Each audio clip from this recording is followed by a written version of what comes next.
And we welcome in Dr. Matthew Howie this morning, the medical director of the York City Bureau of Health. He's also a local family practitioner, and he's here on WSBA. Good morning, Dr. Howie. Always good to have you on the show. Hey, thank you for having me. Good to be here.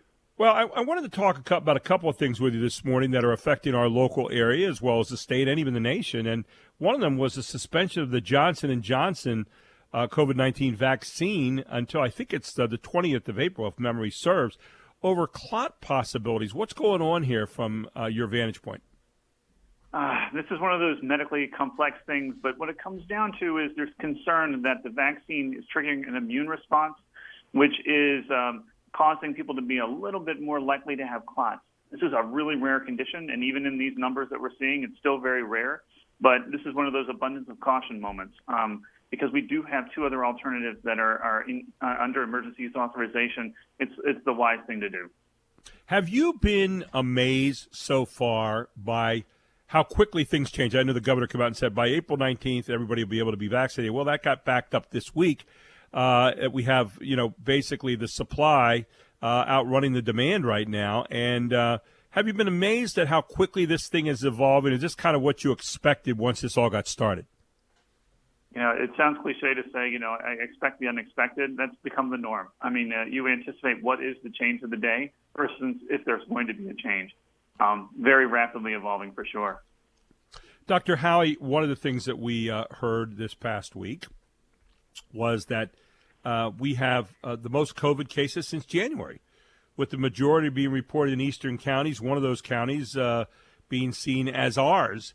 The top county, obviously Philadelphia, then Berks, Montgomery, Bucks, Delaware, Lancaster, Chester, Northampton, Lehigh, and York coming in at 10th. And yet there's not the concern. There's not the, we go back in. Is the COVID vaccine the number one variable that's in here now? Obviously it wasn't there before. Is there more to it than that? There is a little more to it than that. I mean, I think, again, as you said earlier, you expect the unexpected, so I'm not sure where this is going to go. I can't predict the future on it. But the environment that the virus is operating right now is different, but actually the virus is changing too. So there's kind of multiple variables at play. The vaccine is helping. There's no question the vaccine is helping a significant amount right now. More people have gotten infected. In a weird way, that's helping too. That's what herd immunity requires, is immunity one way or the other. But the thing that the wild card in this is absolutely the emergence of these variants. And the variants so far, the vaccine has done a nice job with, but we also know there are variants where the vaccine may be a little less effective, and we're learning about that. When do we get to a point, and I probably have asked you this in some incarnation every time we talk, so forgive me, but when do we get to a point where we treat this endemically, as we do, for example, with flu? Each season we say, well, this strain of flu this year is a little tougher, a little different or whatever, and we know there are going to be people that are going to die. And we know there's people who are going to be sick, and we know we're going to have flu shots and all those kind of things, and it's a season. How far away are we from getting to an endemic kind of relationship with COVID-19? Because I know there are a lot of different kinds of COVID diseases that people, we seem to think that COVID-19 is the only one. Well, guess what? There's a lot of other ones. How soon do we get to something like that, in your opinion? I think it's going to be a subjective thing to a degree.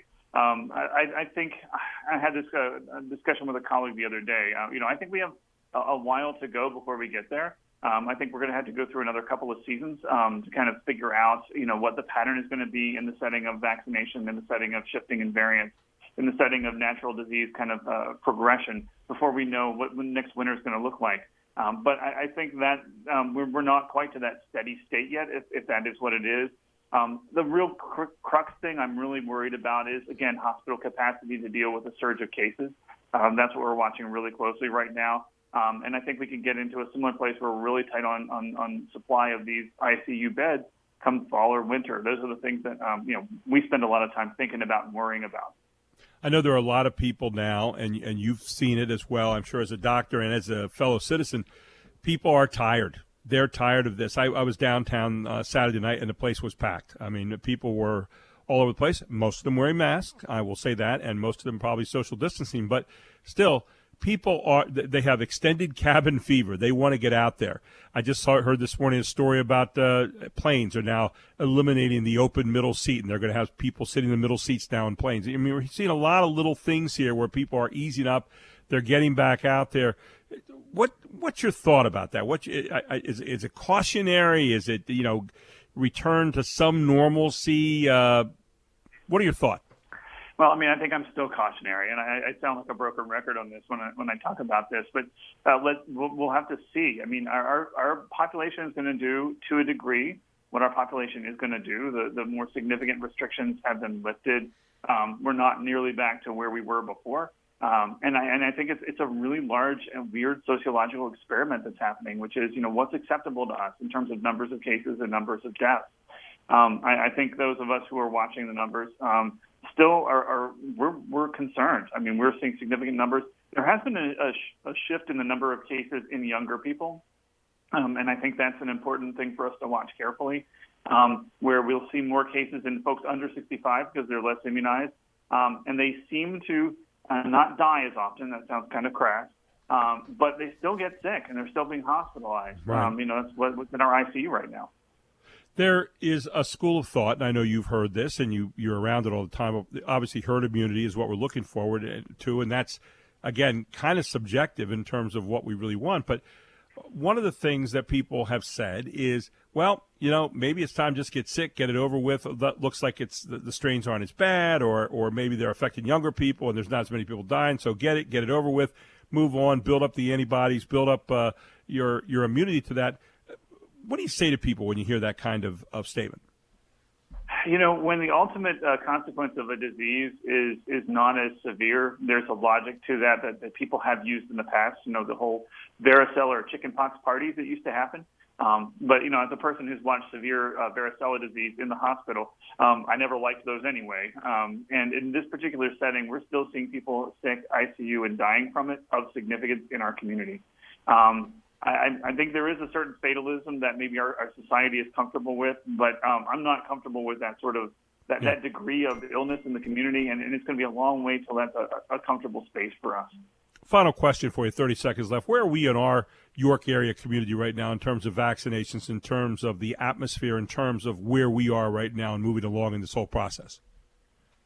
I think we've done a good job for those who are ready for vaccine, we've done a good job of getting them vaccine. Not nearly as fast as the rest of us wanted, but the vaccine is there, and the systems are in place to deliver the vaccine. We are not yet to herd immunity. Herd immunity is 70%. That's based on epidemiologic studies. There really is a shift in transmission when that occurs. So it is an objective marker, but we're not there yet. And because we're not there yet, we're still seeing significant disease, and there's a lot of room for us to work. Vaccine hesitancy is everything right now. We really need to address that issue. Dr. Matthew Howie, always a font of information. I appreciate you taking time out to be with us this morning. You always give us some great stuff. Thank you so very much, and keep up the wonderful work. Hey, thank you. You have a good day. Thank you. Dr. Matt Howie here on WSBA Morning News with Gary Sutton, the Medical Director of the York City Bureau of Health, and with a lot of information for you on COVID as we move forward.